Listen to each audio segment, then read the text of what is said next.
Assalamualaikum warahmatullahi wabarakatuh. Jumpa lagi bersama saya Adi di channel Ngulik Sejarah.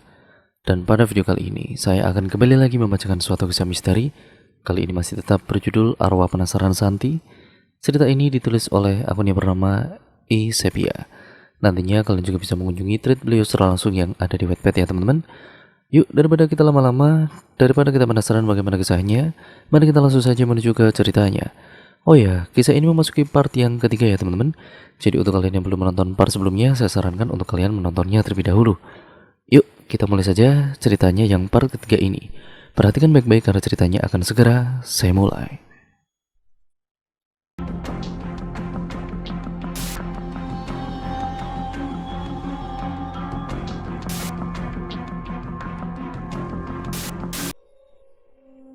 Pukul 9 pagi aku sudah bersiap pergi. Omelan ibuku yang sedari tadi tidak berhenti, tidak menurunkan semangatku untuk cepat-cepat pergi. Sepia, ibu berteriak ke arahku yang mulai menuntun pelan motorku. Apalagi sih bu? Jawabku kesal karena suara teriakan ibu terpaksa aku berhenti. Kamu itu mau keluar tidak jaketan? Jawab ibu dengan suara mulai marah. Aku lupa kalau sebenarnya aku gampang sekali masuk angin jika berkendara tidak memakai jaket. Ku ambil jaket levisku dari pundak ibu. Sambil cengengesan kurai tangannya, lalu mencium pelan punggung tangannya. Nanti ku bawakan mie setan bu, lanjutku seraya mencium kedua pipi ibuku. Minyak aja tidak usah setannya. Setiap malam kok sudah ada setannya ini? Jawab ibu, ia nampak khawatir jika aku pergi bermain terlalu jauh.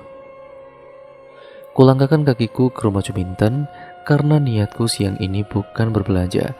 Aku sengaja meminta uang hanya untuk menambah saldo tabunganku. Ya karena aku tidak bekerja. Jika waktu tanggal gajian intinya saldoku harus bertambah. Mak Ella belum bangun ya? Sapaku saat menyelonong masuk ke rumah Juminten. Belum Sep, bangunin aja tuh. Aku tersenyum menyeringai saat memasuki kamar Juminten. Kulihat ia masih terlelap sambil memeluk guling. Ku naiki kasurnya pelan, lalu ku sobek sedikit kertas kupelintir kecil sampai memanjang di ujungnya. Dengan hati-hati ku masukkan ujung kertas yang sudah kupelintir tadi ke dalam lubang hidung Juminten. Pelan-pelan ku antar, Juminten mulai gusar karena sensasi geli di hidungnya. Ku putar cepat pangkal kertas dengan ujung yang memasuki lubang hidungnya. Juminten pun kemudian bangun dengan terkejut. Ya berkali-kali dia bersin-bersin tentunya. Sambil menggosok keras hidungnya, aku tertawa bangga atas perbuatanku itu kepadanya. Gila kamu sapi. Umpatan kekesalan Juminten padaku. Tawaku semakin keras saat melihatnya bersin untuk terakhir kalinya. Coba tidur lagi, ku injak perutmu habis ini, kataku saat mengetahui Juminten mulai merebahkan badannya kembali. 5 menit saja, jawab Juminten dengan suara kantuknya. 1, aku mulai memperingatkannya. Juminten bangun dengan wajah kesal. Wah, masih pagi Sep, emangnya mau kemana sih? Tanya Juminten sambil memberi alasan. Nemuin Eva, jawabku, sambil memukul bantalnya ke atas kepalanya. Ya udah, tak mandi dulu, kata Juminten pelan. Aku sudah menarik tangannya. Tidak usah gitu aja, udah cantik kok. Ku semprotkan berkali-kali minyak wangi ke arah leher, ketiak, lalu badan serta punggungnya. Ku lempar kunci motorku padanya. Terus ini aku yang nyetir? Tanya Juminten dengan heran. Ya jelaslah, aku semalam kan tidak tidur gara-gara menjaga kamu, jawabku berbohong. Ku ambil jaket baseball merahnya agar Juminten tidak nampak seperti orang hilang. Sebelum ia sempat menyisir rambutnya, aku sudah menariknya keluar kamar. Tidak sarapan dulu kah? Kata mantan saat kami keluar. Ia tahu kami akan pergi bermain. Sarapan di luar mak, jawabku. Hati-hati lo yo, jawab mantan saat kami mulai berjalan ke arah depan rumahku, tepat di mana motorku sedang terparkir. Ibu sedang menyapu lantai depan rumah. Juminten sudah menaiki jok depan motorku. Berkali-kali ia tekan ke arah kanan kunci motor yang telah ia masukkan. Sep, kok ini gak bisa sih? Tanya Juminten heran karena kunci motor yang tidak bisa diputar ke arah kanan. Masa sih? Kulihat kunci motor yang dimasukkan Juminten. Lah, masa sih? Kulihat kunci motor yang dimasukkan Juminten. Loh, salah kunci goblok, kataku sambil tertawa. Ah, yang bodoh itu kamu, saut Juminten sambil mendorong kepalaku ke belakang. Itu adalah kunci motorku yang satunya. Di rumah ada 3 motor, 1 punya ayah dan 2 punyaku. Sementara ibuku tidak bisa menaiki motor. Karena aku lupa menaruh kunci varioku, dan memang aku sendiri anaknya pelupa. Juminten mengeluarkan Satria dengan stripping warna pink kepunyaanku. Tujuanku adalah lekas menemui Eva, teman sekelas waktu SMA dulu. Eva bisa berinteraksi dengan makhluk astral. Dulu waktu di sekolah, ia sering dipanggil untuk menyembuhkan siswi yang kerasukan. Lah, kenapa mendadak ke sini kamu? Tanya Eva setelah kami berdua dipersilakan masuk ke rumahnya.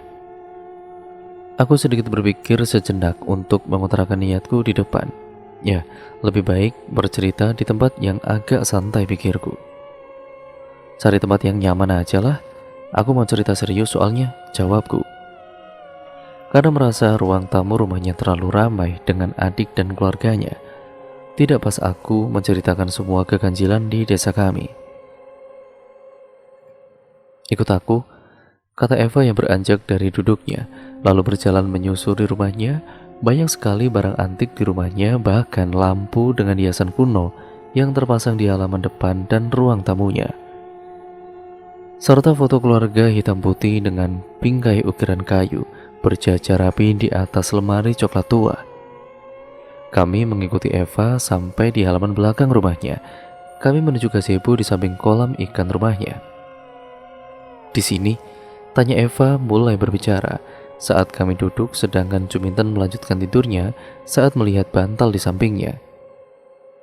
Tidak apa-apa, sepertinya temanmu itu capek, kata Eva saat aku mulai mencubit lengan Juminten. Sebelum aku mulai bercerita, Ibu Eva ini mengantarkan 3 gelas sirup dingin. Aku mulai bercerita tentang arwah Mbak Santi yang setiap malam selalu datang menghantui. Tidak lupa juga aku menceritakan sedetail mungkin yang kualami, mulai dari awal saat bersama Sofi melihat langsung kecelakaan Mbak Santi. Waktu itu, Eva menyimak semua ceritaku. Ia nampak sambil berpikir mendengar ceritaku. Gini loh Sep, aslinya itu, ya memang matinya itu tidak wajar. Terus dikuburkan, yang nguburnya itu caranya juga ngasal, tidak disuceni ataupun disucikan. Ya padahal, ya anak itu yang memakai susuk, terang Eva, dan aku terkejut saat mendengar penjelasannya. Bukannya tiap manusia itu kalau sudah mati tidak ada hubungannya sama dunia ini lagi ya? Tanyaku heran. Iyo, tapi ya mungkin berbeda dengan masalahnya Santi sekarang, jawab Eva dengan nada ragunya. Ya terus aku harus bagaimana? Aku sudah tidak betah dengan keadaan sekarang ini, lanjutku. Ya kelihatannya Santi itu, dia itu meminta tolong kepada kamu, kata Eva dengan wajah serius. Ah, gila, kenapa harus aku? Aku tidak tahu apa-apa, jawabku menyela Eva. Ya ketimbang kamu terus dihantui, emangnya kamu mau? Kata Eva dan bingung aku, lama-lama stres aku ini, kataku gusar. Bantu aku kenapa sih, Fa? Lanjutku merengek memasang wajah melas kepada arah Eva. Ya masih sama saja kayak kamu, jawab Eva tersenyum ke arahku yang memasang wajah melas ke arahnya. Ayolah Fa, kamu itu kan sukanya menggoda saja, kataku serius. Ya tidak gratis lah, jawab Eva karena wajah melasku. Gak tahulah, sautku dengan asal. Meski aku sendiri belum tahu apa yang direncanakan Eva untuk membantuku, setidaknya aku tahu Eva akan membantuku. Lalu kami bergurau mengingat masa-masa sekolah dulu. Sehabis Isya, kami bertiga bergegas pulang. Tapi bukannya pulang ke rumah, melainkan ke rumah Isna, teman desaku. Rumahnya dekat dengan bengkel Mas Roni itu. Sebab di rumahku ini terpasang raja yang kakek buat. Eva menolak karena ia ingin berinteraksi langsung dengan hantu Mbak Santi. Eva memilih di rumah Isna karena dulunya Isna adalah adik kelas kami dan juga saat ini orang tua Isna mengungsi sebab tidak betah dengan gangguan Mbak Santi setiap malamnya. Pukul 9 malam suasana desa kami sudah sangat sepi. Ya bahkan pedagang bakso keliling enggan ke desa kami karena hantu Mbak Santi. Nah, tadi pagi geger-geger karena becak Cak Johan di bengkelnya Mas Roni ya? Tanya Juminten pada Isna yang menuangkan 3 gelas teh hangat dan segelas kopi. Iya mbak, sampai pada takut semua, jawab Isna. Shh, Eva memberi tanda untuk diam. Eva menyalakan 2 lilin diletakkan di atas teplek dengan korek apinya.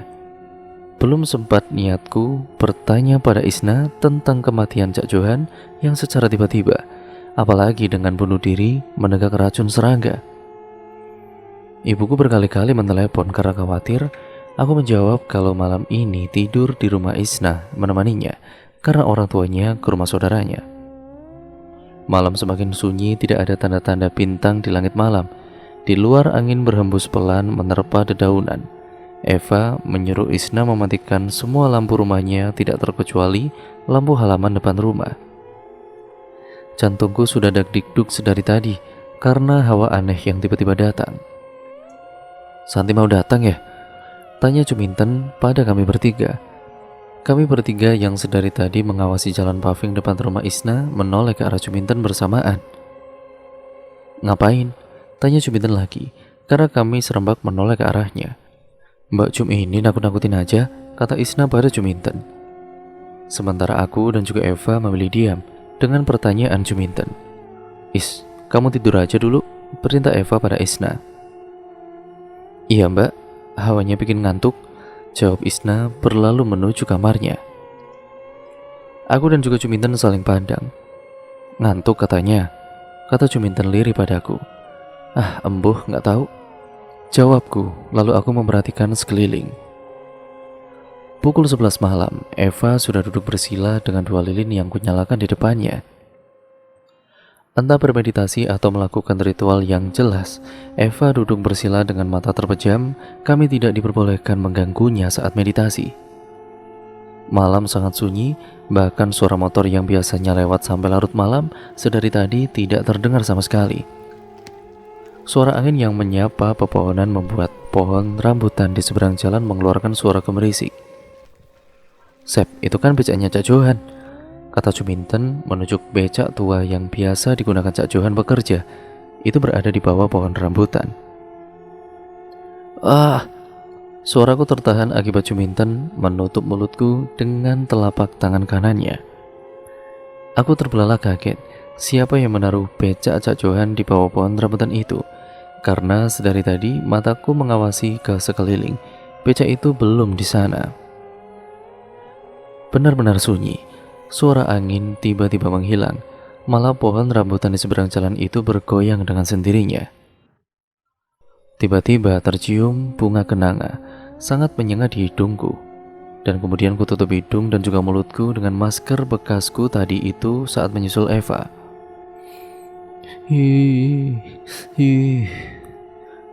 Kami berdua terkejut kala mendengar suara tangisan dari kejauhan. Tangisan ini, tangisan Mbak Santi seperti semalam. Amat pilu tangisan yang kudengar saat itu.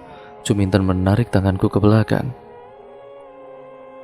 Kami berdua duduk bersandar di tembok dan kusandarkan kepalaku di pundak Juminten. Suara tangisan masih terdengar. Ulu hatiku sakit saat mendengarnya. Seakan ikut merasakan sakit hati si penangis itu. Mataku tertuju pada sosok perempuan berbaju putih yang berada di depan rumah Isna.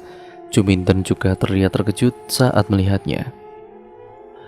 Wajah yang tidak asing, wajah kesedihan Mbak Santi dengan raut muka pucat memandang sayu ke arah kami.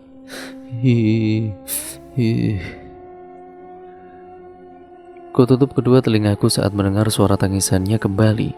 Dan biar, suara benda jatuh dari arah belakang. Kemudian terdengar suara kuku diketuk ke kaca, beserta decitan kuku yang ditekan-tekan di kaca seperti sedang menggores kaca itu. Jantungku serasa berhenti berdetak saat mata kupejamkan erat. Tangkuku seperti ditiup dari belakang. Keringat kami berdua berjatuhan saat suara tangisan beserta ketukan pelan dari arah kaca. Juminten merangkak ke depan.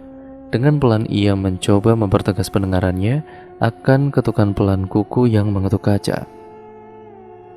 Aku hanya memperlihatkan tingkah Juminten yang penasaran dengan suara ketukan kuku. Tuk, tuk, tuk. Amat pelan Juminten semakin mendekat ke arah kaca. Juminten kemudian menyumpal mulutnya sendiri dengan tangannya. Ketika ia sudah dekat dengan kaca, matanya tertuju pada sosok Mbak Santi yang berjalan menyeret kakinya menuju kemari. Entah apa yang harus kulakukan saat ini. Aku berlari ke kamar mandi. Cepat-cepat kubasuh wajahku dengan air wudhu. Selesai wudhu, aku sedikit tenang, lalu hendak kembali ke depan menyusul Eva dan Juminten dengan wajah pucat karena melihat Mbak Santi menampakkan sosok hancurnya kembali. Malam semakin panjang, begitu juga dengan kejadian-kejadian aneh yang terus bermunculan. Aku dan juga Juminten menyandarkan punggung di tembok, sementara Eva masih serius bersila dengan meditasinya. Suasana menjadi hening, ku atur nafas yang terasa sesak di dada. Berkali-kali Juminten membasuh keringat di keningnya. Lamat-lamat terdengar suara orang sedang berbincang dari arah jalan depan. "Kamu dengar, Sep?" tanya Juminten padaku, karena mendengar suara orang yang sedang berbicara. Semakin lama suaranya semakin mendekat. Juminten menautkan kedua alisnya. Siapa juga yang malam-malam begini sedang di luar, pikir kami. Juminten menarik paksa tanganku untuk memastikan di mana suara itu berasal. Karena rasa penasaran, aku tidak menolak saat Juminten menarik tanganku. Kami merangkak ke arah jendela. Suara khas becak yang dikayu dengan penumpang di depannya sebagai bobot muatan menimbulkan bunyi kriat-kriat saat dikayu. Kami berdua saling pandang dengan heran. Jangan-jangan becak Cak Johan ikut jadi hantu. Dengan wajah pucat kami berdua kemudian menekan rasa ketakutan, hanya karena rasa penasaran oleh suara obrolan yang semakin jelas terdengar di telinga. Mata kami berdua terbelalak tidak percaya dengan apa yang saat ini kami lihat dengan mata kepala kami sendiri. Becak di kayu pelan memasuki rumah Isna, lalu di kursi penumpang depan becak itu yang sedang melaju pelan. Mbak Dista, adik kandung Mas Roni sekaligus kakak sepupuku, sedang duduk santai serta berbicara sendirian. Lalu di kursi pengemudi tidak ada siapapun orang di sana. Becak itu melaju sendiri tanpa pengemudi. Takut sekaligus heran dengan apa yang kulihat saat ini, ku cupit keras lengan Juminten agar aku tahu ini nyata atau sekedar mimpi semata. "Loro gendeng," kata Juminten pelan, menahan suaranya agar tidak memulai keributan di antara kami. Seakan menyaksikan trik sulap saat menyaksikan Mbak Dista di atas becak dengan jantung berdebar-debar serta keringat dingin yang mulai membasahi badan kami. Buk! Suara sesuatu terjatuh dari atas pohon rambutan. Kami berdua yang sedari tadi memperhatikan Mbak Dista yang berbicara sendirian menoleh ke arah pohon rambutan karena mendengar suara jatuh dari sana. Aku berharap ini hanya bunga tidur semata. Di sana di bawah pohon rambutan, sosok tubuh dengan wajah hancur sedang merayap keluar dari kegelapan. Juminten menelan ludah saat melihat Mbak Santi yang merayap dari bawah pohon rambutan. Mbak Dista yang turun dari becak terlihat gemetaran memandang ke arah Mbak Santi yang merayap ke arahnya. Dista berdiri kaku memandang ke arah Mbak Santi yang terus merangkak pelan ke arahnya. Allahu Akbar, Allahu Akbar. Mulutku lirih mengucapkan asma Allah, sedangkan Juminten meraih gagang pintu lalu membukanya seraya setengah berteriak. Dista! Suara Juminten membuyarkan Mbak Dista yang sedari tadi berdiri kaku melihat ke arah Mbak Santi. Mbak Dista ini berlari menuju pintu rumah Isna yang sedikit dibuka oleh Juminten. Raut wajahnya mengisyaratkan ketakutan seperti yang kami berdua alami. Juminten kemudian menutup pintu kembali saat Mbak Dista ini sudah memasuki rumah Isna. Dengan badan gemetaran matanya memandangi kami satu persatu. Tas besar yang ia bawa ditinggalkan begitu saja di atas jalan paving. "Minum dulu," kata Juminten pada Dista yang masih gemetaran. Dista menghabiskan 3 gelas teh dan juga 1 gelas kopi yang belum sempat kami minum sebelumnya. Ia nampak kehausan. Malam semakin panjang kami rasakan. Dista yang pulang sebulan sekali karena bekerja di Surabaya baru merasakan kejanggalan di desanya sendiri. "Ah, anjing," umpat Dista saat Juminten menceritakan kejadian yang baru saja ia alami. "Jadi bajak barusan itu setan?" tanya Dista tidak percaya. "Iya mbak, soalnya baru tadi pagi Cak Johan itu dikuburkan," kataku memperjelas. "Wah, sialan. Terus sekarang Santi jadi hantu?" tanya Dista lagi. Aku dan juga Juminten berpandangan lalu mengangguk pelan secara bersamaan. Dista mencopot kemeja bermotif biru kotak yang dikenakannya karena basah oleh keringat. Tank top putihnya itu pun masih basah oleh keringat. "Terus Eva ini ngapain?" tanya Dista saat melihat Eva yang masih bersila di depan 2 lilin. "Dia lagi semedi," sahut Juminten dengan cepat. "Yang ngapain bertapat di dalam rumah? Kenapa tidak di pinggir sungai atau kuburan sekalian?" jawab Dista. Dari dulu Dista memang terkenal dengan mulutnya yang belak-belakan atau kata-kata pedas disertai omongan kotornya. Meski begitu, aku bangga menjadi adik sepupunya karena menyandang namanya sebagai kakak perempuanku.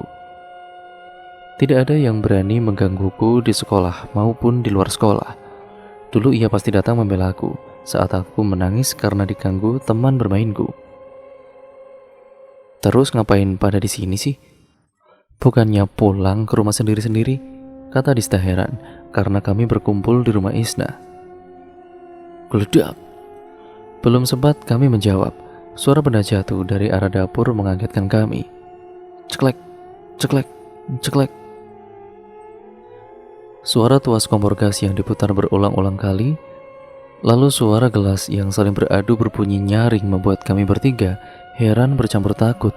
Kecuali Eva, ia masih senantiasa bersila dengan khusyuk. Dek, aku mengikuti langkah Juminten dan Dista yang mengendap pelan ke arah dapur. Dengan rasa was-was sekaligus takut bercampur penasaran, kami berjalan pelan ke arah dapur. Juminten yang berjalan di depan berhenti di depan pintu penghubung dapur dan ruang tengah rumah ini. Juminten menempelkan telinganya ke arah pintu pelan. Tek, tek, tek. Bunyi pisau dapur yang ditekan ke arah papan telenan. "Buka, Jum," suara Dista lirih. Kami bertiga gemetaran tidak karuan sebelum Juminten mendorong pelan pintu tanpa gagang yang melekat. Lampu yang sedari tadi sengaja dimatikan, kini menyala redup lagi, nyala lagi, redup lagi dari balik pintu bagian dapur. Tepat di mana saat ini kami bertiga berdiri. Kami terkejut tentunya saat menyadari cahaya kuning yang nyala mati terus-menerus dari arah dapur itu.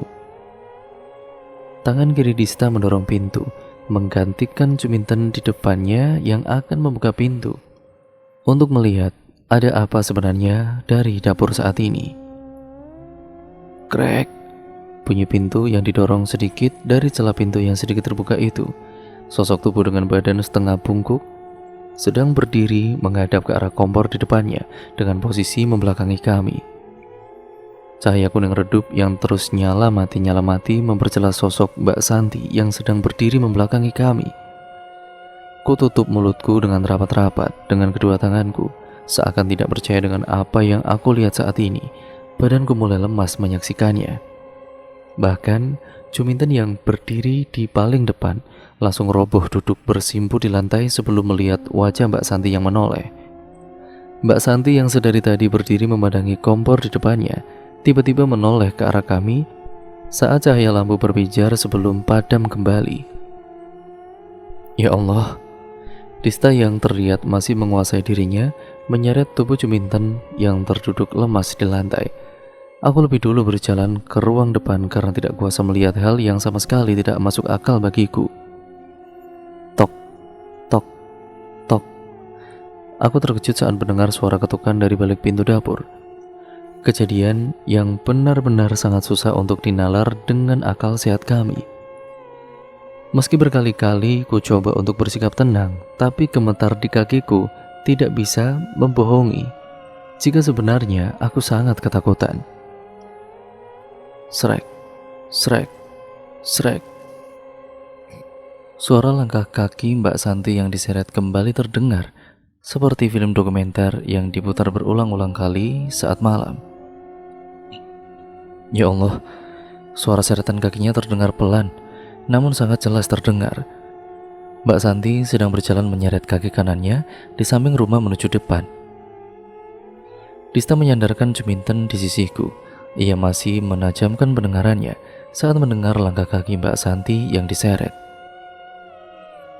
Kemudian terdengar suara tangisan Mbak Santi yang terdengar menyayat hati dari balik dinding rumah, membuatku tidak bisa mencerna pikiranku saat ini. Air mata yang sengaja kutahan dengan menutupi kedua telingaku dengan telapak tangan, kini mulai merembes keluar membasahi pipiku. Dista juga roboh bersimpu di lantai dengan bersandar di dinding menghadap ke arahku. Seiring nafasnya yang naik turun, ia seperti tidak percaya dengan yang sedang kami alami saat ini. Tuk, tuk, tuk. Suara ketukan kuku beserta decitan pelan dari arah kaca depan membuat kami menoleh ke arah bunyi pelan tersebut. Brak! Pintu digedor dengan keras dari luar. Dista memandang heran ke arahku. Aku menggeleng pelan menghadapi tatapan herannya. Kali ini suara pintu dapur yang ditarik pelan. Kuseret pelan Juminten sambil merangkak di balik tembok ruang depan. Entah apa yang kulakukan, yang jelas malam itu terasa amat panjang bagi kami. Tok, tok, tok. Pelan, begitu pelan suara pintu depan yang diketuk. Sekilas bayangan dari celah bawah pintu, berdiri sosok perempuan di balik pintu menghadap ke arah rumah. Semakin kutahan tangisanku, semakin banyak air mataku yang keluar. Dista merangkak pelan ke arah kami, lalu kemudian bersandar di tembok di sebelahku yang menghadap ke arah luar. Dari balik kaca rumah, bayangan becak yang melaju pelan dari arah gang depan itu berhenti tepat di halaman depan rumah.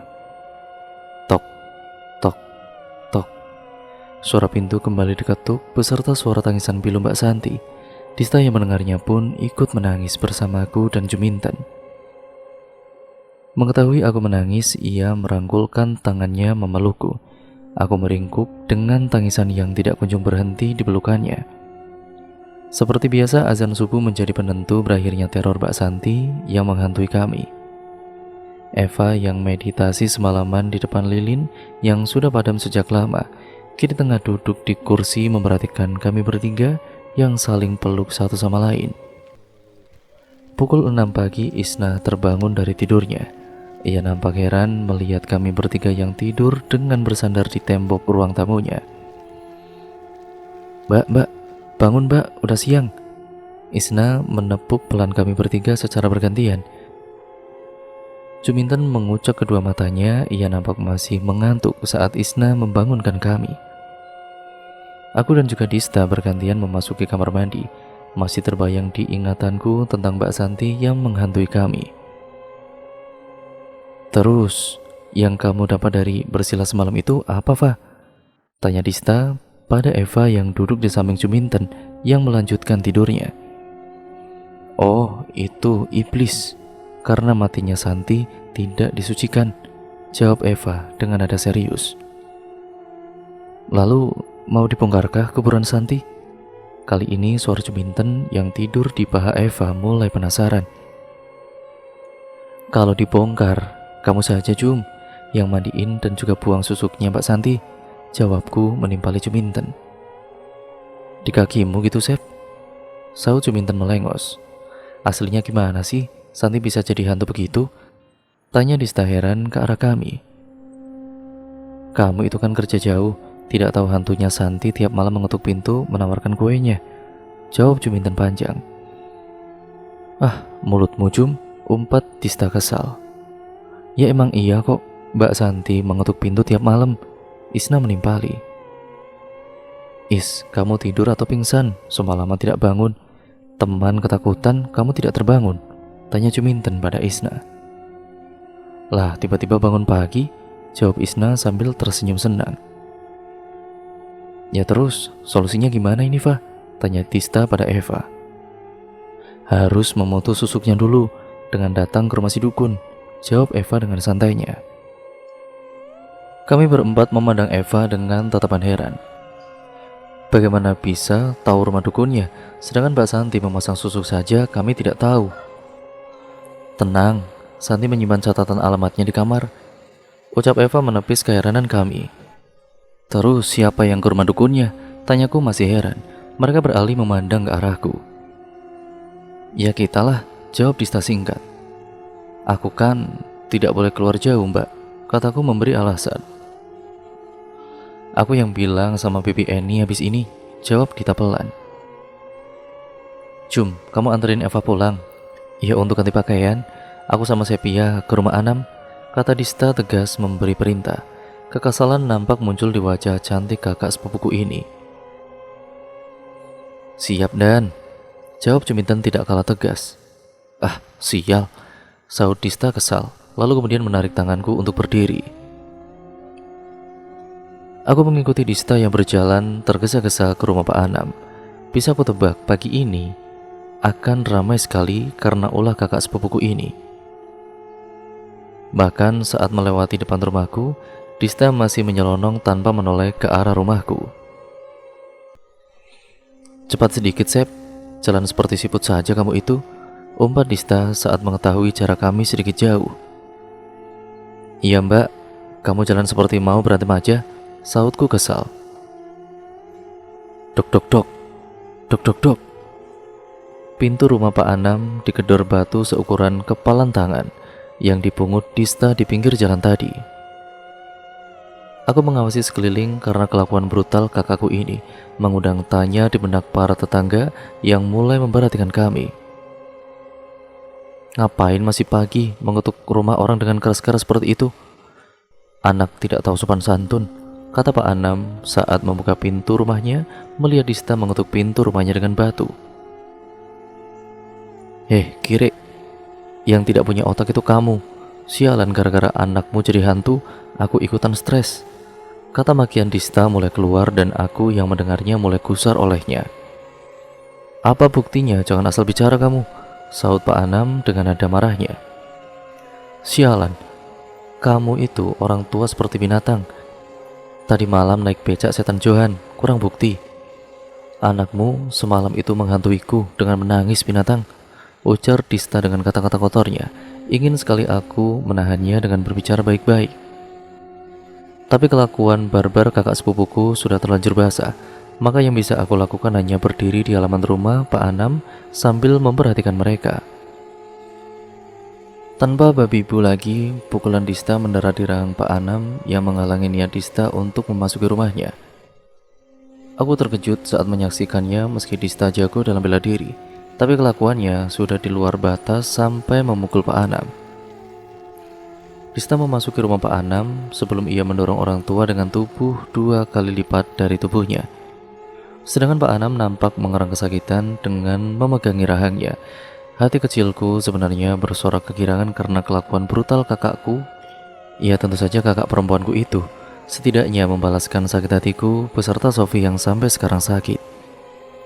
Dari luar terdengar suara kamar Mbak Santi yang diobrak-abrik oleh Dista. Ia mencari-cari catatan yang dimaksud oleh Eva. Setelah puas mengacak-ngacak ke rumah Pak Anam, Dista keluar dengan buku catatan kecil di tangannya. Kamu kalau mau lapor tak tunggu. Kalau memang niat mencari gara-gara denganku, ucap Dista sinis ke arah Pak Anam.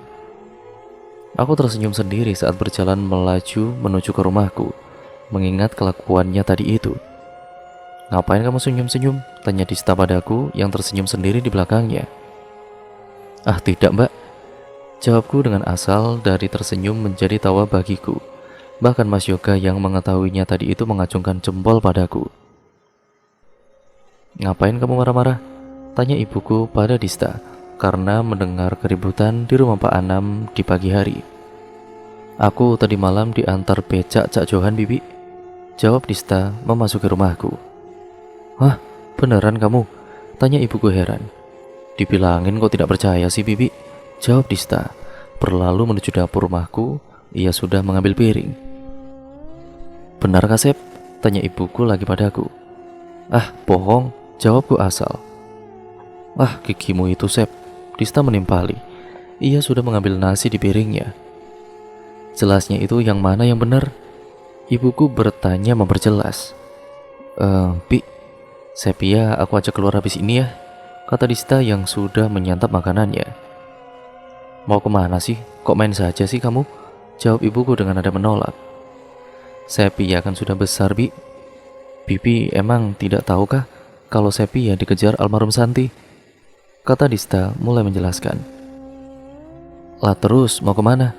Tanya ibuku lagi. Ia mulai penasaran. Dista mulai menjelaskan semuanya pada ibuku tentang semua yang menjadi misteri hantunya Mbak Santi. Meski sukar untuk dinalar dengan akal pikiran nyatanya, dengan berat hati ibu mengizinkanku pergi bersama Dista. Juminten yang mengantar Eva sudah kembali bersama Eva. Kami berkumpul di depan rumahku. Mata Juminten berbinar saat tahu kami akan bertualang jauh keluar kota. Ia sangat bersemangat. Dis, kapan kamu datang? Tanya Ajeng di atas motornya. Ia datang karena mendengar kabar Dista melabrak rumah Pak Anam. Semalam. Oh iya, kamu kan anak kepala desa, kamu harus ikut, kata Dista pada Ajeng yang berboncengan dengan Melisa, kembang desa kampung kami. Lah kalau aku, Dis, boleh ikut tidak? Tanya Melisa memelas kepada Dista. Ya kamu juga, sahut Dista. Nope adalah nama panggilan Melisa. Ajeng dan juga Melisa pulang, mereka akan bersiap-siap lebih dahulu. Entah semangat dari mana. Sejak dulu kakak sepupuku ini memang menjadi panutan kami. Juminten kembali mengenakan jaket tebalnya, sambil dia menenteng helm bermereknya. Kamu ngapain jadi ninja gitu, Sep? Tanya Juminten, yang melihatku mengenakan masker putih dengan helm yang sudah kupakai. Ah, bacot kamu, sautku asal. Lalu kemudian melemparkan kunci motorku padanya. Aku lebih memilih berboncengan dengan Jumintenku daripada dengan Dista, karena ya bisa-bisa dibuat senam jantung nantinya. Makai Satria lagi?